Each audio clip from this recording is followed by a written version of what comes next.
আচ্ছা, আমরা একটা বিষয় নিয়ে আজকে প্রথমত আলোকপাত করব। আমাদের এখানে আমাদের শহরেরই একজন নিবাসী, ভোলা শহরের মোহাম্মদ সাইফুল্লাহ আরিফ, বয়স 30। ওনার পিতার নাম মোহাম্মদ বশির উদ্দিন। কালীবাড়ি রোডে 3 নং ওয়ার্ডের কালীবাড়ি রোডে বাসা, মসজিদের নববীর পেছনে, ভোলা পৌরসভার। ওনার আরেকটা পরিচয় ছিল, উনি আহ, ভোলা সদর উপজেলা ছাত্রলীগের সাবেক সহসভাপতি। আম, ওনার বাসার সামনে, ওনার বাবার বাসার সামনে তার মৃতদেহ পাওয়া যায় গত 30/8/2025 তারিখ ভোরবেলা। ওনার বাবাই প্রথমত তার মৃতদেহটি শনাক্ত করেন রক্তাক্ত অবস্থায়। তারপর পুলিশকে খবর দিলে পুলিশ ওখানে যান। যাওয়ার পরে আমরা বিধি মোতাবেক আইনগত সমস্ত প্রক্রিয়া সম্পন্ন করার পর আমরা একটা হত্যা মামলাও রুজু করা হয় এবং সেটা নিয়ে আমাদের তদন্ত চলমান ছিল। প্রাথমিকভাবে আমরা এরকমেই ধারণা করেছিলাম যে এটা কোনো এক দুষ্কৃতকারী হয়তো তাকে নৃশংসভাবে হত্যা করেছে। পরবর্তীতে আমাদের যে তদন্তের বিষয় আছে সেগুলো নিয়ে আমরা যাচাই বাছাই করি।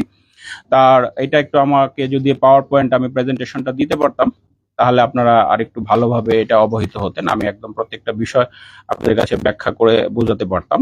তারপরে আপনারা প্রশ্নগুলো করলে আমার মনে হয় আরো ভালো হবে। কিন্তু এটা কি সম্ভব হবে এখানে? একটু পরে হবে না?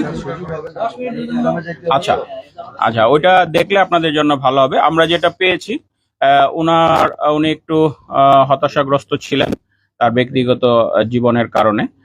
নানা রকম আমাদের কাছে আরো কিছু বিষয় আছে, একটু মাদকের সঙ্গেও সম্পৃক্ততা ছিল এবং মাদক সেবনের সঙ্গেও সম্পৃক্ত ছিলেন। ওনার বাড়িতে উনি একটা কক্ষে থাকতেন এবং ওইখানে সিগারেট, ধূমপান সহ আর অন্যান্য মাদকের সঙ্গে ওনার জড়িত হওয়ার আমরা প্রমাণ পেয়েছি। উনি রাতের বেলা দীর্ঘ সময় পর্যন্ত ছাদে এবং ভবনে উনি পায়চারি ঘুরতেন। তো ওই দিনও উনি এরকম রাতের বেলা পায়চারি করা অবস্থায় ওনার যে ওইটা একটা 3 তলা ভবন, 4 তলার ছাদ আছে এবং নির্মাণাধীন ভবন, সিঁড়িতে সেভাবে ওখানে প্রতিরোধ ব্যবস্থা নেই, প্রটেকশন নেই।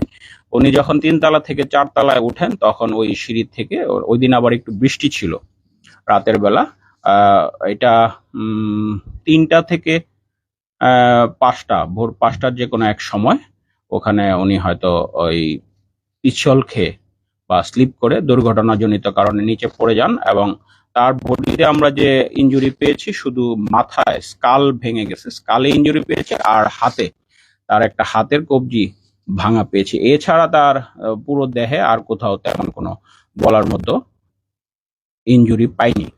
তো এটা